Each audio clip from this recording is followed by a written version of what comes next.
Hi everyone, I hope you're all doing well and still enjoying SLK 110. So today's session is about the anxiety disorders. So I hope you guys will enjoy the session. And yes, let's get rolling, grab that book and pen, and yes, let's start working. So just a quick overview of what we are going to discuss today. We are going to look at the anxiety disorders. So we're going to look at the generalized anxiety disorder, specific phobia disorder, panic disorder, and also agoraphobia. And then we're going to look at the etiology of anxiety disorders. We're going to look at the biological factors, conditional learning, cognitive factors, and stress. So yeah, anxiety disorders.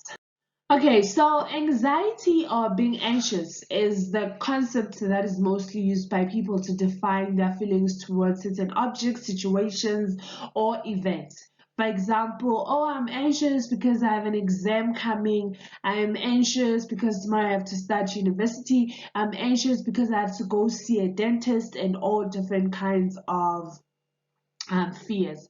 So, as psychology students, you will understand what is anxiety, what are anxiety disorders, and how to differentiate amongst the disorders.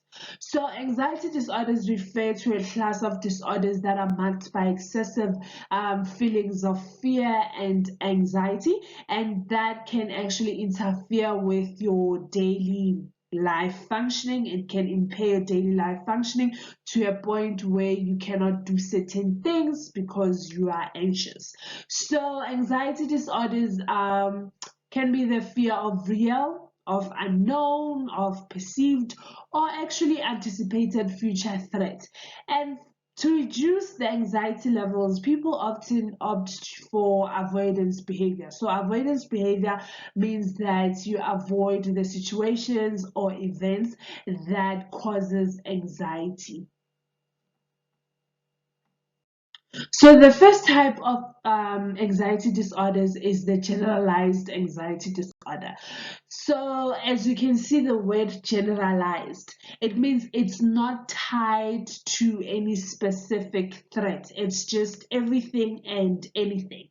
So, generalized anxiety disorder can be referred to the chronic high levels of anxiety, and the degree of why is often out of proportion.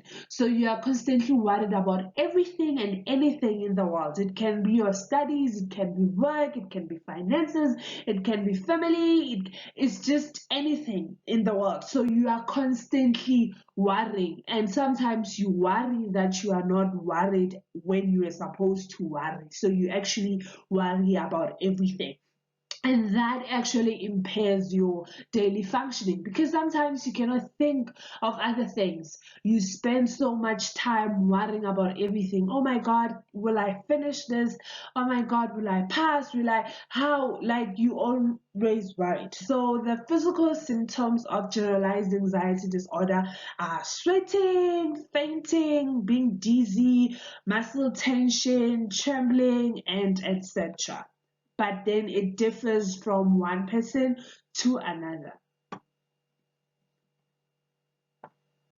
Okay, so the second type of anxiety disorders are the specific phobia disorders. So this one is specific. It's specific phobia disorder and it's specific to something, unlike the generalized anxiety disorder. So as you can see, this guy here on the slide, he has a phobia of going to a dentist, so he can't, like, there's no discussion, he can't go to see a dentist. So example, for me, I have a fear of dogs. Someone else may have a phobia of heights, a phobia of elephants, a phobia of airplanes. It differs from one person to another, so it differs. So the specific phobia disorder refers to the fear of an object or situation. So some people fear going to doctors. They have phobias of needles, they have phobias, like, it is specific to an object or situation.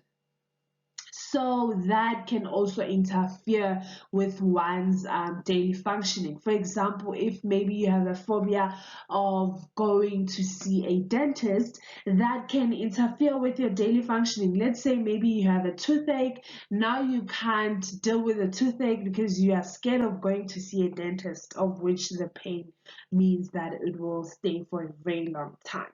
So as I've said, that it differs. It can be an animal, it can be height, it can be water, it can be needle. So the physical symptoms of specific phobia disorder, they include the anxiety symptoms. So that includes the trembling and also the palpitations. So the third type is the panic disorder. So I think we all heard, or some of us heard about the panic disorder. Oh my God, I'm having a panic disorder. Yes, it's a very serious thingy, so we must not take it lightly. So it occurs suddenly and unexpectedly, and it's the fear of losing control or dying. So people with panic disorders, they often have fear of losing control in certain situations, or they have a fear of dying. So and that can result in behavior changes, as I've said on the previous slides about the behavior changes, that some people opt for avoidance behavior. So for panic disorder, you would avoid situations that triggers panic disorder. So the onset of panic disorder starts from the late adolescence to early adulthood, and that is from research. And then the physical symptoms include sweating, trembling, shortness of breath, and some people can mistaken it with heart attack, and it can also be the accelerated heart rate. So some people would say, "Oh my God, I'm having a heart attack," while they're having a panic disorder.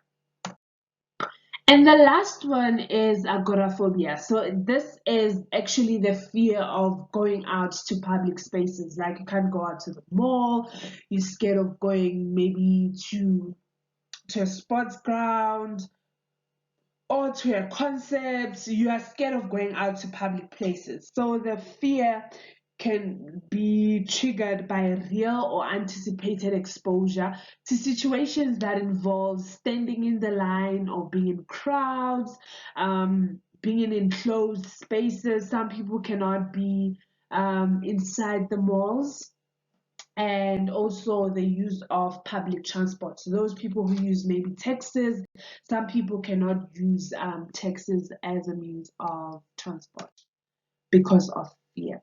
So now we are going to look at the etiology of anxiety disorders. So another word for etiology is actually the causes of anxiety disorders. So we are going to understand what are the causes of anxiety disorders. Okay, so let's look at the biological factors. So, inherited differences in temperament may actually make or result in some people being vulnerable to developing anxiety disorders. So, 15 to 20% of infants display an inhibited temperament. That includes being shy, being timid, or wariness. So a child whose temperament is timid or shy or who avoids anything dangerous may be prone to actually developing generalized anxiety disorders compared to other people. So yes, it is a risk factor for the development of anxiety disorders. So some people are highly sensitive to internal physiological symptoms of anxiety, such as heart palpitation, heart rate, and etc. So they may overreact with fear when they experience such symptoms, and that makes them to be more vulnerable to developing anxiety disorders. Okay, so to explain the biological factors further. Okay, so the human brain has special chemicals called neurotransmitters that sends message or signal from one neuron to another. So it's a back and forth thingy. It's a back and forth communication to actually control the way a person's feel. So, when serotonin and dopamine transmitters are disrupted, that can cause feelings of anxiety and also depression. So, people with anxiety disorders, they can actually use the Valium medication, which helps decrease anxiety because it alters the neurotransmitter activity at the GABA synapses. Okay, so conditioning and learning. So now we're going to focus on conditioning and learning as a cause of anxiety disorders. So anxiety may be acquired through classical conditioning and maintained through operant conditioning. So I hope you guys have learned about this from the previous chapters, but then I will still briefly explain it to you guys. So with classical conditioning, it's actually a type of learning that happens unconsciously. So when you learn through classical conditioning, an automatic conditioned response is paired with a specific stimuli that creates behavior. So in this case, the neutral stimulus may be paired with the scaring event, which may then produce anxiety, and that is the behavior that is produced. Okay, so I'm going to make an example of conditional classical conditioning, but in this case with phobia. So let's say you playing with your neighbor's dog, and while playing, you accidentally pull the dog's tail a little too hard. So the dog begins to bark and growl at you. At this point, the reaction from the dog may actually scare you. So you may experience some sort of distress. And if this type of experience with the dog is repeated a few times, you will actually associate dogs with distress. So people with specific phobias actually have history behind. Some actually have history behind their phobias. So you may associate dogs with distress, or you may associate dogs with barking and biting, and then you will try to avoid dogs by all means. So now operant conditioning. So operant conditioning is a type of learning that employs the rewards and punishment for behavior. As I've said earlier, that anxiety disorders can be maintained through operant conditioning. So avoiding the anxiety produces stimulus. So the avoidance is negatively reinforced, which results in reduction in anxiety. So some people can actually prefer to avoid the situation or event that causes anxiety. So another thing is the preparedness.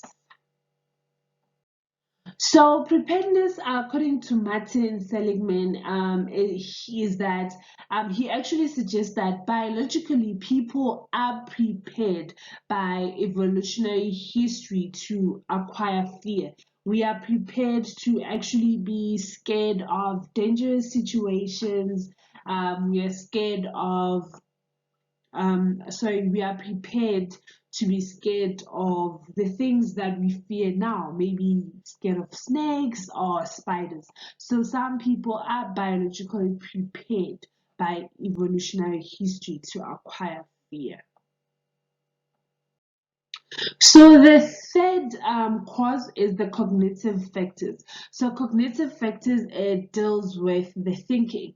So certain styles of thinking may make people vulnerable to anxiety disorders by actually misinterpreting harmless situation as threatening or harmful, and focusing more attention on perceived threats. So some people actually as I've said on the generalized anxiety disorder, that sometimes you worry about not actually worrying when you were supposed to worry. So you may focus more attention on perceived threats. What if this goes wrong? What if this goes wrong? So that can make you vulnerable to developing anxiety disorder, and also selectively recalling information that seems threatening. So you some people cannot recall good things. They can only, or they want to recall information that seems threatening. So you see threat in every corner of your life, then that's part of cognitive factor.